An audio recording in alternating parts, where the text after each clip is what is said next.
తెలంగాణను మరో కొత్త రికార్డు నమోదు చేసింది. గతంలో ఎన్నడూ లేనంతగా ఒకే రోజు భారీ పెట్టుబడులను సమీకరించింది.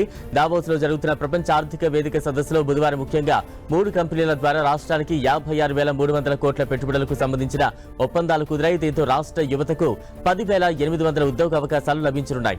ఇంధన రంగంలో పేరొందిన సన్ పెట్రో కెమికల్ సంస్థ 45,500 కోట్ల పెట్టుబడులకు ఒప్పందం చేసుకుంది.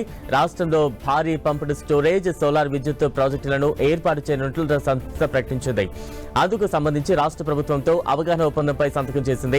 నాగర్ కర్నూల్, మంచిర్యాల, ములుగు జిల్లాల్లో 3 చోట్ల పంప్డ్ స్టోరేజ్, హైడ్రో పవర్ ప్రాజెక్టులను నెలకొల్పనుంది.